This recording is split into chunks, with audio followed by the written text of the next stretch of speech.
Ahsoka has returned this week with a very action-heavy episode that saw Sabine join Ahsoka once more to become a Padawan again, having to restart her training and relearn to have patience in a great scene echoing a lot of Star Wars training segments we've seen throughout the years, specifically Luke's training from A New Hope with his blast shield helmet down covering his eyes, preventing him from seeing where strikes are coming from. So far, all the stuff we've been getting about Ahsoka training Sabine has been great. It's been great seeing it in action and seeing how she's employing the tips and tricks she's learnt from her masters, as well as what she's learnt herself over the years into a new student. And there's a great bit that irons out a lot of people's preconceived notions about the Force, which is you have to be special to use it. You have to have the midi-chlorian count of 80 million to use it or something. That's not the case, since the Force touches everything. It's in everything living, and some have a stronger connection than others and are able to inherently tap into it, but it's open to everyone,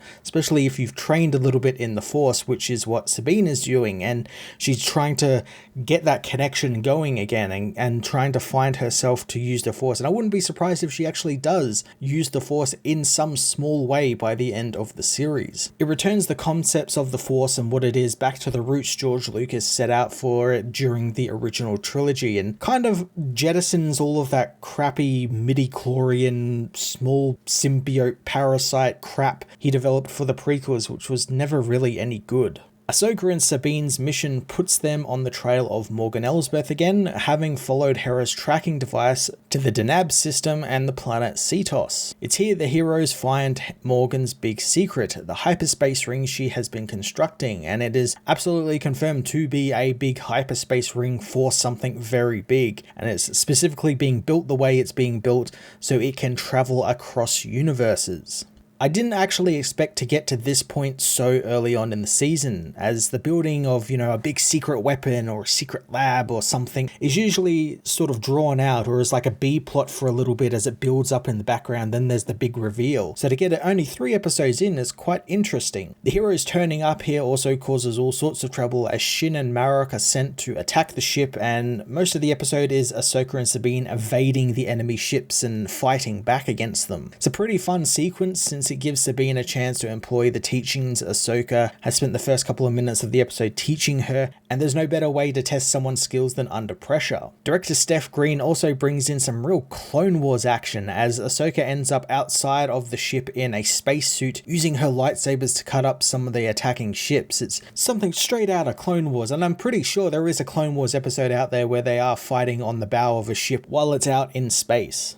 Hera, meanwhile, doesn't really get much to do this episode, unfortunately, but the little time we do have with her is quite important to the overall lore and world building that Dave Filoni and his writers and directors are building, since she takes her evidence of Thrawn coming back and what Morgan is up to the New Republic senators, all led by Mon Mothma, hoping that they will give her permission to take her fleet with Home One to Cetos and aid Ahsoka. Unfortunately, they don't really believe that Thrawn is coming back, or that there is some larger conspiracy afoot within the New Republic to undermine its control. This is all mostly led by Senator Ziono, who, if you're one of the 3 people like me who watched Star Wars Resistance, will know him as Kaz Ziono's father. This guy is quite a dick, constantly undermining both Hera and Mon and disregarding Hera's history with the villain Thrawn and with Ezra and what they went through to get rid of Thrawn in the first place at the Battle of Lothal. I do love the show is digging more into the power struggle behind the scenes of the New Republic, and how it wasn't just some happy ending that we saw at the end of Return of the Jedi where they just took over and it was all good.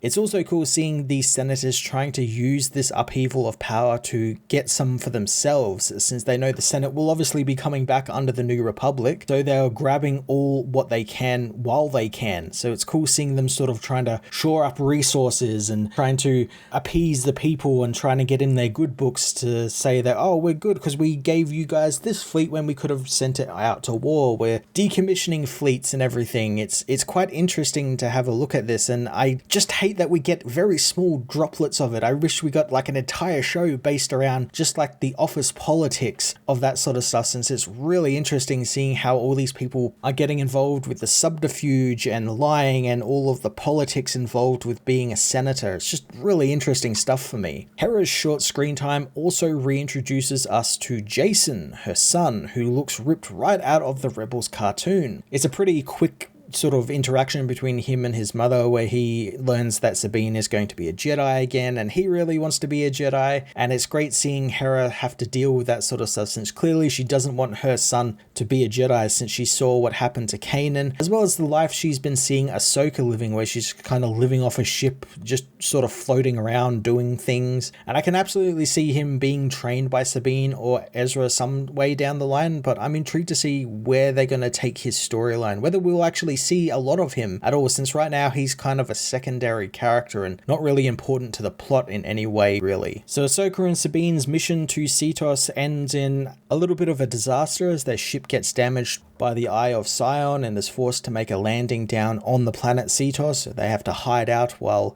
Shin and Marok kind of look for them. And it's here we actually get a really cool chase sequence where they have to go through the clouds and everything, and we find that Purgles live in the upper atmosphere of Cetos. The Purgles, the big whales from Rebels, and the ones responsible for shipping Ezra and Thrawn off to the galaxy far, far away. And I wouldn't be surprised if the Eye of Sion isn't for a ship, but is sort of like a dog collar, if you will, for a Purgle, and Morgan plans on capturing a Purgle, which is why she's on this planet along with the map room being there, and using it to shoot them across the universe to wherever Thrawn is, since that's where apparently the Purgles will migrate to when they are under stress. They'll automatically sort of deviate to that place. So I imagine we're going to see her trying to capture one in the next couple of episodes and try and use it to get to where Thrawn is, which is very exciting. So episode 3 of Ahsoka was pretty action heavy,